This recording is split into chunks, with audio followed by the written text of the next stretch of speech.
This is IBG News Golden Hour podcast and news read by Arthur. WHO report signals increasing resistance to antibiotics in bacterial infections in humans and need for better data. Friday the 9th of December 2022, Geneva. A new World Health Organization, WHO, report reveals high levels of resistance in bacteria, causing life-threatening bloodstream infections, as well as increasing resistance to treatment in several bacteria causing common infections in the community based on data reported by 87 countries in 2020. For the first time, the Global Antimicrobial Resistance and Use Surveillance System, GLASS, report provides analyses for antimicrobial resistance, AMR, rates in the context of national testing coverage, AMR trends, since 2017, and data on antimicrobial consumption in humans in 27 countries. Within 6 years, GLASS achieved participation from 127 countries with 72% of the world's population. The report includes an innovative interactive digital format to facilitate data extraction and graphics. The report shows high levels, above 50%, of resistance were reported in bacteria frequently causing bloodstream infections in hospitals, such as Klebsiella pneumoniae and Acinetobacter spp. These life-threatening infections require treatment with last-resort antibiotics, such as carbapenems. However, 8% of bloodstream infections caused by Klebsiella pneumoniae were reported as resistant to carbapenems, increasing the risk of death due to unmanageable infections. Common bacterial infections are becoming increasingly resistant to treatments. Over 60% of Neisseria gonorrhea isolates, a common sexually transmitted disease, have shown resistance to one of the most used oral antibacterials, ciprofloxacin. Over 20% of E. coli isolates, the most common pathogen in urinary tract infections, were resistant to both first-line drugs, ampicillin and cotrimoxazole, and second-line treatments, fluoroquinolones. Antimicrobial resistance undermines modern medicine and puts millions of lives at risk, said Dr. Tedros Adhanom Ghebreyesus, WHO Director General. To truly understand the extent of the global threat and mount an effective public health response to AMR, we must scale up microbiology testing and provide quality-assured data across all countries, not just wealthier ones. Although most resistance trends have remained stable over the past 4 years, bloodstream infections due to resistant Escherichia coli and Salmonella spp.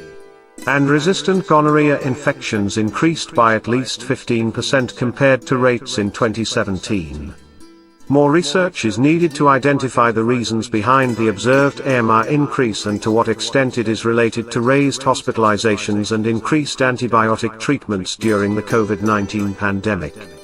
The pandemic also meant that several countries were unable to report data for 2020. New analysis that countries with a lower testing coverage, mostly low and middle income countries, LMICs, are more likely to report significantly higher AMR rates for most bug-drug combinations. This may be, partly, due to the fact that in many LMICs, a limited number of referral hospitals report to GLASS. These hospitals often care for the sickest patients who may have received previous antibiotic treatment. For example, the global median AMR levels were 42% E. coli, and 35% methicillin-resistant Staphylococcus aureus, MRSA, the two AMR Sustainable Development Goal indicators. But when only countries with high testing coverage were considered, these levels were markedly lower at 11% and 6.8%, respectively. As for antimicrobial consumption in humans, 65% of 27 reporting countries met WHO's target of ensuring that at least 60% of antimicrobials consumed are from the access group of antibiotics, i.e., antibiotics which, according to the WHO AWARE classification, are effective in a wide range of common infections and have a relatively low risk of creating resistance. AMR rates remain difficult to interpret due to insufficient testing coverage and weak laboratory capacity, particularly in low and middle income countries. To overcome this critical gap, WHO will follow a two-pronged approach aiming at short-term evidence generation through surveys and long-term capacity building for routine surveillance. This will entail the introduction of representative national AMR prevalence surveys to generate AMR baseline and trend data for policy development and monitoring of interventions, and an increase of quality-assured laboratories reporting representative AMR data at all levels of the health system. Responding to trends of antimicrobial resistance requires high-level commitment from countries to boost surveillance capacity and provide quality-assured data as well as action by all people and communities. By strengthening the collection of standardized quality AMR and AMC data, the next phase of GLASS will underpin effective data-driven action to stop the emergence and spread of AMR and protect the use of antimicrobial medicines for future generations. You are listening IBG News Golden, our podcast news read by Mirai. The Workforce Institute at UKG survey, more than half of workers in India wouldn't want their children to have their job. The survey report titled "We Can Fix Work" entails a 10-country survey of employees, C-level leaders, and HR professionals, which was done by the Workforce Institute at UKG. The report launched on 9th December 2022 at the UKG Live event happening in Sahara Star, Mumbai. This survey found that 52% of people would tell their children to pursue jobs in which they find meaning instead of being completely driven by the pay scale. While money will continue to remain a driving factor when it comes to job choices, the coming generations definitely won't regard it as the only factor. Mumbai, India, 9th December 2022. Standing at the threshold of the future of work, the Workforce Institute at UKG, which provides research and education on critical workplace issues facing organizations around the world, surveyed employees and leaders across 10 countries to get a pulse of how they really feel about their jobs. According to the results, India ranked the highest with 66% of employees stating that they wouldn't recommend their profession to their children or any young person that they care about, while 67% wouldn't recommend their employers. The full report, "We Can Fix Work," provides insight into what parents, family members, and mentors are telling children about what they should value in their jobs, and employers, urging future generations to let purpose, not money, guide career choices. It found that on a global scale, nearly half, 46%, of employees would not recommend their company nor their profession to their children or a young person they care about, and a startling 38% wouldn't wish my job on my worst enemy. Employees and leaders alike, as has been found in this report, prioritize finding meaning in their work more than making money. We have to realize that with these shifting times, we are navigating towards a generation of workers who don't necessarily rely on their job for survival. Instead, their work is more personal to them in terms of adding value to their lives and fueling their existing passions, said Neil J. Salomon, Vice President, Asia Pacific and Latin America at UKG. For a workforce such as this, we need to develop a workplace culture that nourishes and nurtures the overall development of its employees, takes care of their physical as well as mental well-being, appreciates their efforts, and maintains a mutual sense of respect with individuals at different levels of the organization irrespective of hierarchies. This, right here, is the beginning of the future of work, and employee centricity is at the heart of it. Workforce burnout. 45% of employees worldwide don't want to work anymore, period. There has been a recent rise in the anti-work mindset, globally, owing to the pandemic, as 77% of employees around the world want to spend less time working and more time doing things that matter to them. Amongst the C-suite leaders, it is the younger leaders that are ready to bow out of work completely, especially those belonging to the Gen Z, 58%, who say they don't want to work anymore. When compared to the C-suite leaders who are soon to be retiring from their jobs, 36% of the millennial leaders and 33% of the Gen X leaders are ready to not work anymore. Therefore, a disinclination towards work is a phenomenon that is being observed across the ranks of employees and leaders alike. Too much overtime affects the employee-employer relationship. If employees tend to work overtime more than twice per week, it strains their relationship with the employer, and they're even less likely to recommend their jobs or their companies to the next generation. This is evidenced by the more than half, 58%, of employees globally who work overtime 3 to 4 times per week and wouldn't recommend their profession to kids. 60% wouldn't recommend the organization. The report distinctly shows that more money does not equate to job satisfaction for individuals, as most people have a transactional relationship with work, and only 23% of employees genuinely enjoy their work and are passionate about it. In fact, 64% of them would switch jobs right now if they could. With purpose and trust, 88% of employees look forward to work. Now more than ever, companies must prioritize the well-being of their employees, not just for better outcomes in the present, but for their long-term sustainability in the future. Employees in India top the global charts with a staggering 89% saying that they are committed in their pursuit of a greater purpose at work, most of any country survey. What does great look like? Great Place to Work research finds people at the best workplaces around the world are living in a vastly different and more fulfilling reality than the typical employee, starting with the sense of purpose they find in their work. For those at the best workplaces, 90% feel like they can be themselves.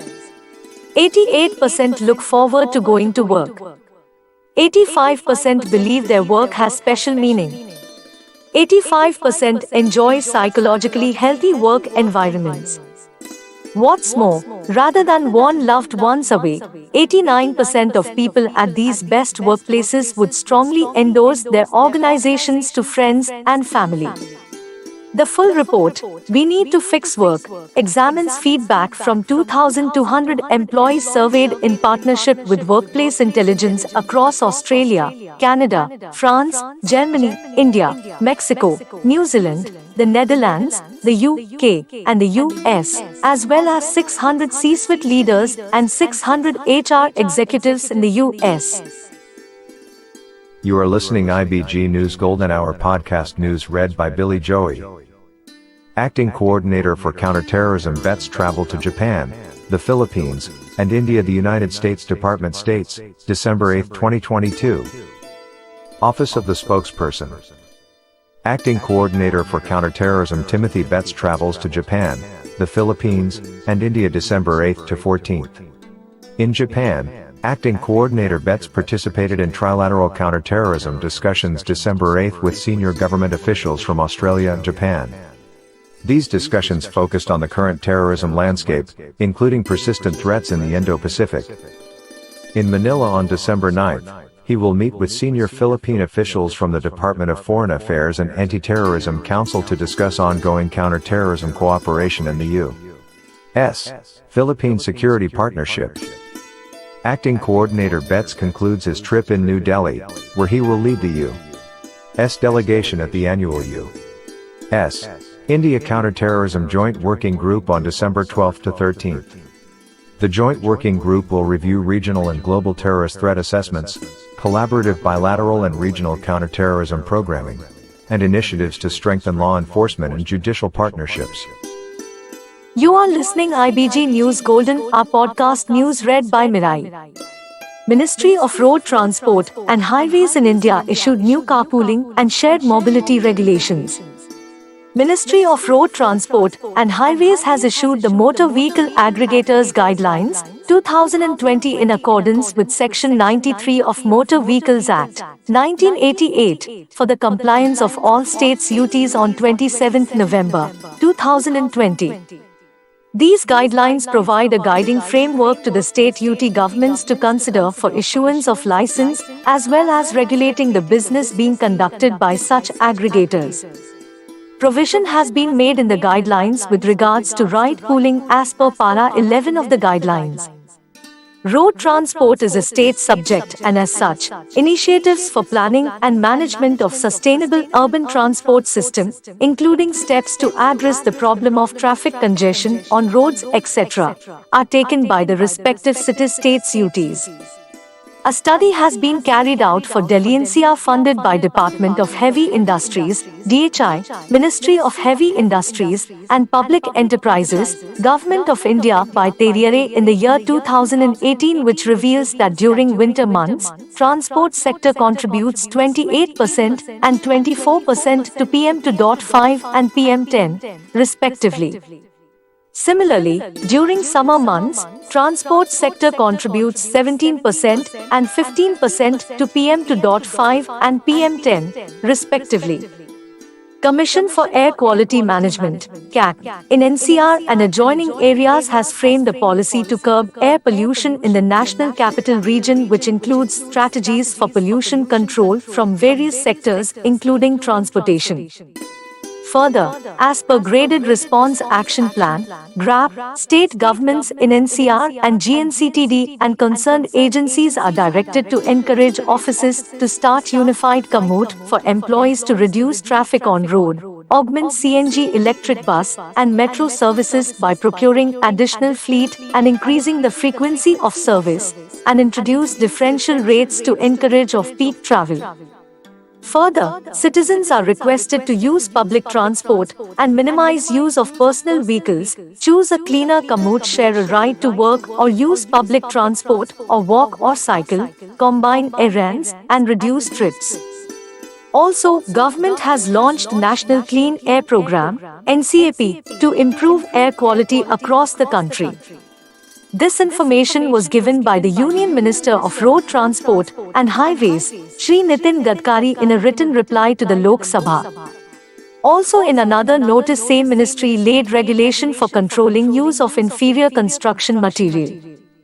All efforts are made to ensure that the national highways (NHs) are constructed as per quality standards specified in the Ministry of Road Transport and Highways Indian Roads Congress (IRC) specifications and codes. Unless the roads are constructed as per the specifications and codes, the contracts are not treated as complete. To ensure the construction quality, consultants, authorities, independent engineer, are appointed by the ministry and its executing agencies for day-to-day supervision of the works at site. Deficiencies, if any, observed during such examination supervision are brought to the notice of the concessionaires contractors for taking up necessary corrective measures. This information was given by the Union Minister of Road Transport and Highways, Shri Nitin Gadkari, in a written reply to the Lok Sabha. Construction of road over bridges. Total 80 projects at a cost of 46,960.52 crore rupees for construction of roads, highways, including that of projects with road over bridges, have been approved on national highways during the financial year 2021 to 2022 and the current year in the UT of Jammu and Kashmir and the state of Maharashtra put together. Funds for development of national highways are not allocated project-wise but are allocated state-wise, UT-wise. For financial year 2021 to 2022 and 2022 to 23 rupees 45,117.02 crore have been allocated by Ministry for Development of National Highways in the UT of Jammu and Kashmir and in the state of Maharashtra put together. Out of 80 projects approved during the past year and the current year, 24 projects amounting to 21,288.98 crore rupees are in progress, which are likely to be completed by August 2025. Remaining 56 projects are in various stages of bidding. This information was given by the Union Minister of Road Transport and Highways, Shri Nitin Gadkari, in a written reply to the Lok Sabha. You are listening IBG News Golden, our podcast news read by Mirai. Department of Atomic Energy by PIB Delhi. Union Minister Dr. Jitendra says, 4 units of 1000 megawatts each of Kudankulam nuclear power plant will be completed by 2027. Union Minister of State, Independent Charge, Science and Technology, Minister of State, Independent Charge, Earth Sciences, MOES PMO, Personnel, Public Grievances, Pensions, Atomic Energy and Space, Dr. Jitendra Singh said, at present, Kudankulam Nuclear Power Plant Units 1 and 2 of 1000 megawatts capacity each are already in operation and the remaining 4 units of 1000 megawatts each are under construction. On their progressive completion, the full capacity of Kudankulam site of 6,000 megawatts is expected to be reached by the year 2027. In a statement laid on the table of the Rajya Sabha in reply to a question, Dr. Jitendra Singh said, the projected installed capacity of Kudankulam site is 6,000 megawatts, comprising of 6 nuclear power reactors of 1,000 megawatts capacity each. The first 2 units i.e. KKNPP 1 Andam 2 by 1000 megawatts are in operation and the remaining 4 units i.e. KKNPP 3 and 4 2 by 1000 megawatts and KKNPP 5 and 6 2 by 1000 megawatts are under construction. The power generated by nuclear power plants, including Kudankulam nuclear power plants, is allocated by the Ministry of Power, MOP, to the various beneficiary states, union territories in the region from time to time. The state of Kerala has a firm allocation of 266 megawatts from KKNPP 1 Andam 2 apart from the unallocated quota. Presently, the state of Kerala has a share, firm plus unallocated, of 13.48% from KKNPP 1, 1000 megawatts, Andam 13.30% from KKNPP 2, 1000 megawatts. With regard to the allocation of power from units under construction, i.e. KKNPP 3 Andam 4 2 by 1000 megawatts, Andam KKNPP 5 Andam 6 2 by 1000 megawatts. MOP will take a decision and communicate at an appropriate time. This is IBG News Golden Hour podcast and